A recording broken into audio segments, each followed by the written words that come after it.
It is a beautiful day. It's not going to get out of the 70s today, so perfect temperature, nice and comfortable. It is May 19th, and it's in the mornings, and I just want to walk through here and show you guys what's growing in May. I'll show you my container garden along with the square foot garden. And particularly in this garden, I'll show you how I planted my tomatoes and my cucumbers and my nasturtiums. And when we head around to the square foot garden, I'll show you what happened to my carrots this year. Oh, they're terrible. And then the blueberry bushes, I'm going to show you how I'm protecting them from the birds. I just had to throw something on there yesterday because they're starting to ripen up a little bit. So anyway, over here, I have planted out some tomatoes in containers. So I think one of these is a bush tomato. It's a glacier bush, is what it's called. The first time I've grown a bush tomato plant. But then I just have some of my favorites back there, and I'll show you tomatoes here in a minute. I have a rosemary cutting here. This is ARP, and so that one should do real well in the cold winters for us. So ARP is a very hardy variety. And then I planted out one bottom tier of an original with tomatoes and nasturtiums. Okay, and so when I planted out my tomatoes, I'm doing this on the bottom tier. I just put a little bit of fertilizer in there after I've refreshed the soil, and I can plant these pretty deep, and so they seem to be doing great.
And then as far as my nasturtiums, I had not refreshed the soil, so I kind of did my nasturtiums this year the same way I did my arugula. I just put some seeds in another container. As a matter of fact, it was in the container where the rosemary cutting was. And when they popped up, I had this tier ready to go, so I popped them in here. As you can see, they're doing great. So just gently removed it from this pot, which did not need nasturtiums in it. It would crowd it out, obviously, but just to start the little seedling, it worked fine. I did that over here as well, if I'm not mistaken. And then this is some of the arugula that I planted out. On the top, I planted scallions. They are not up yet. I did put a basil over here, and I really like this little spinner base, so I can kind of turn it around every day and give them different sun exposure. And then tomatoes are in here with cucumbers. So I have a lot of cucumbers I planted. Now I just pre-soaked my seeds. They're not up yet. And I put 2 per pocket. This is in the original. And I like to grow a real nice little Persian cucumber. It's so delicious. So I put 2 per pocket just to ensure germination, but I will take 1 out once they come up. But I just want to make sure that they come up. And mostly I'm planting some of the smaller cherry tomatoes over here, like Matt's Wild Cherry, and then this one is called a Thai Pink Egg. I haven't grown that in a while, but it is one of my favorites. It's just a cool, crisp little cucumber. It's pink. Kind of has an iridescent skin on it, and they look like little tiny eggs, so I really like them. And so there's my tomatoes and peppers. I went ahead and put the plant supports on there because sometimes the plant growth, when it gets warm, it'll just take off, and then it's harder to put the plant supports on later. So I went ahead and put those on there. I also put nasturtiums over here, the same way I did in my green stalks. Okay, now this is a leaf planter, and I have scallions up on the top. I've just been keeping them watered, and they finally came up. Sometimes it takes a little while for those seeds to come up, but as soon as the temperatures hit their little sweet spot, they'll pop right up. And then these are some scallions, which are the first planting I did for this season. Okay, lots of arugulas taking off here. Looks like a nasturtium seed was in the soil. It's coming out of the water reservoir, so I better move that one. I can put that in a better spot. And then over here, potatoes. Potatoes are up and growing. They're doing great. So happy about that. And then mint. Transplanted out some mint. I just love having it right here on the deck so I can come out and use it when I need it. And I've been picking so much arugula. I've been making like 2 salads a day. Huge, big salads. Love them. And then, of course, the Bibb lettuce here on top. And this is where I've really been picking lettuce, is over here. This is the French crisp. Lots of lettuce and just wonderful. More basil over here. Okay. And then, finally, over here are some tomato starts. I've already planted out all of my peppers and my green stalks, and those are down in my lower driveway. I found that I think they'll do better on asphalt, where there's a lot of air circulation down there, versus up here where some of that air circulation is blocked, and it gets a little bit of shade from the house in the late afternoon. So we get a lot of rain in July here, and I want to make sure that my pepper plants don't succumb to disease like they did last year up here. So I'm going to give it a shot, and I'll show you those here in just a minute. But these are the tomatoes. I have my favorite I'm growing this year, and it's called Uncle Mark Bagby. It's like a pink brandy wine. I think it was brought to Kentucky from Germany, and it's just really big. It's my favorite slicing tomato. And then I use my Lenny's Oxheart as a paste tomato because they're so meaty. They're not, they're pretty juicy, but they're very meaty. So I'm growing that this year as well, along with a little Greek tomato here I haven't grown in a while. It's called Thessaloniki. And then I'm growing another type of tomato for the first time this year. It's called Polish Dwarf. And that's over here, and those will go in my green stalk. They're not supposed to get really high, about 2 feet high, maybe 3 feet. So I think they'll do great in a green stalk. We'll see how that goes. I'm real excited about growing a new tomato. Those were actually given to me probably 10 years ago from someone, and so they mailed them to me.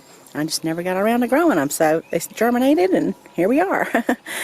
And I have just all kinds of tomatoes growing now. What I'll do, for instance, if you see some of these cups are like half full, like you can see, I can add more soil to this. That's what I'll do. When I put them in here, the leaves were just down at the halfway mark of the cup.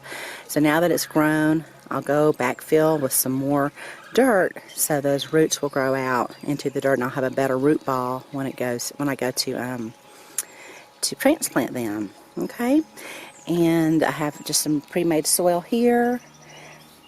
I'm adding some of my chicken composted manure to my soil blend this year.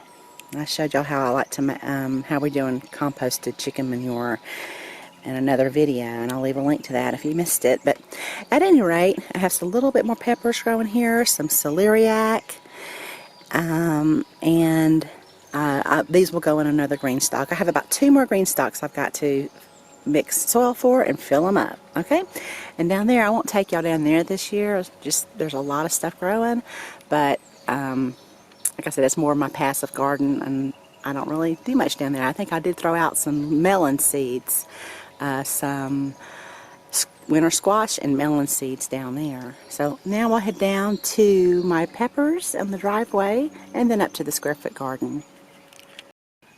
Alright, so I have 2 original green stalks full of peppers, and I usually get, as y'all know, about 20 pounds per GreenStalk when I plant out all 5 tiers of peppers. So this year I have a lot of the red bells that I love so much. I have some Aleppo peppers, and I have jalapenos. Okay, and then I have some more started upstairs. I'll probably do one more GreenStalk of peppers here. Hopefully I'll get around to that this weekend. Maybe it will be another week or so. Okay, we're just starting to warm up, so I'm not really too scared. I don't feel a lot of pressure to get everything planted right now. And then, of course, lemongrass right here. I have a couple more stalks of that growing that I've propagated to keep it going. I meant to show y'all that. That's upstairs and on my deck. And then the kaffir lime tree. It looks pretty sad. For some reason, this tree has started to lose its leaves in the winter.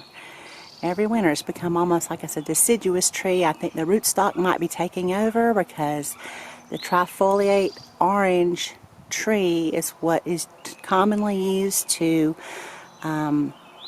grow citrus, because that tree is so hardy, but it loses its leaves in the winter. And mine, I mean, a lime tree normally should not.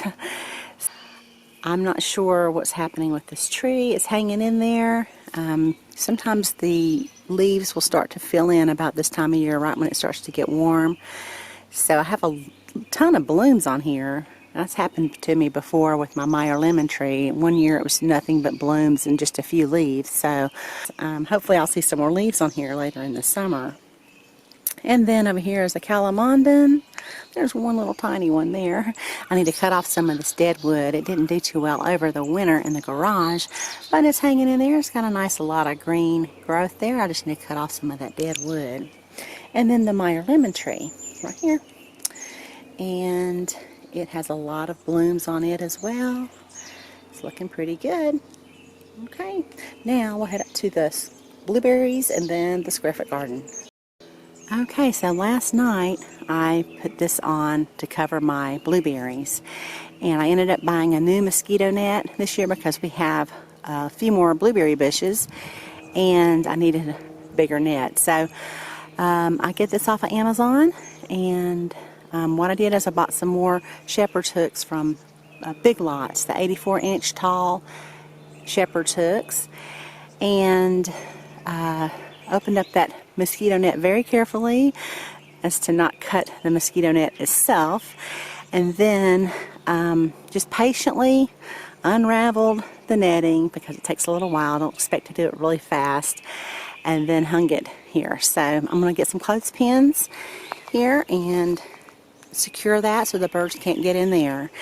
I lost my harvest this year on my early blueberry bush because of the early heat up that we had, and then it bloomed, and then we had cold come right behind it. So I have probably just a few on here, but this is usually my best bush. So not much on there this year, but the other ones are filling in pretty good. So I want to make sure to protect those and get some blueberries this year.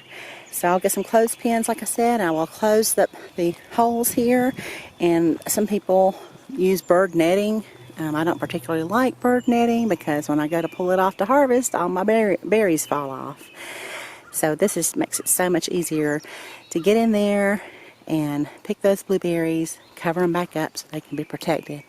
Oh, and I think I said in April, the new blueberry bush that we planted had no signs of life. It was indeed dead when we planted it. So we took it back and got a new one, and this one looks much healthier. It's doing a lot better. I even have a few berries on this one as well. So that one's over here, and that gives us, about 5 or 6 blueberry bushes. The one that I cut back because it wasn't doing well, it is growing. Have a lot of new life on there. So hopefully it'll come back next year, the year after, a healthier blueberry bush than it was this year. Alright, so here is the square foot garden, and I have been enjoying so many things from this little garden. I have been cutting rapini and eating that like every other day. And then, of course, the sugar snap peas are coming in every day. I'm out here picking those as well. So I just like to steam those, drizzle them with a little bit of brown butter, maybe put some dill and chives on them, and it's great. Okay, I planted out some tomato plants. So I have a Lenny's oxheart here I want to make a paste tomato. I have Uncle Mark Bagby here, and then another Lenny's here. And I've been side dressing like the heavy feeders like cauliflower, cabbage, and those kind of things with the composted chicken manure. Okay, I have a lot of cilantro that's up now. The cabbage is looking pretty good. I've been feeding a lot of these leaves to my little chickens. By the way, we had a sick chicken the other day, and I thought she might recover. She started eating and drinking. We kept her isolated from the other chickens, but she died this morning, so that happens sometimes. So we lost one of our layers, so we have 4 layers now. Okay, so let's see. This one I know has some insect damage. That's not uncommon. Sometimes those slugs will get in those first leaves on the outer leaves, but by the time it forms a head, the center is usually fine. Okay, and then more peas. Like I said, I've been picking lots of peas. Now on the peas yesterday, I noticed there were some aphids. So they were real close to one of the blooms, so I just pulled it off and threw that away. So I'm kind of always looking for things like that. You don't want to have an infestation of aphids, or I won't have near the harvest I expect to have for at least the next 2 weeks. Okay, so you'll notice I have a little sticky trap there, and this is where my carrots were. So I harvested my carrots, and they had been eaten up all through the center, and I looked into the soil to see what I could find. I found a larva. It looked like a larva of a fly of some sort. There were also some roly-polies in there.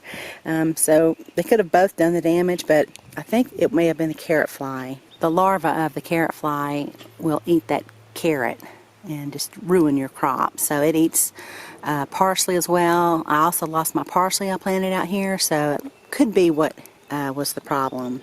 So I left a few of the carrots here to attract the carrot flies, the adults, because they lay their eggs in the soil, if I'm not mistaken, and then the larvae feed on the carrots, that kind of cycle. So anyway, I'm attracting them, trying to see what I can catch. Maybe there's some on there. I really need to probably check it out. And then I planted a flower here. I'm going to try to attract some pollinators over here. And sage, I put a new sage plant in there. Okay, and it looks like I have some honeydew seeds that have come up. Of course, my onions are doing pretty good there. I've been cutting so much oregano. I really probably should go ahead and cut this as well. And you can see how it's regrowing here.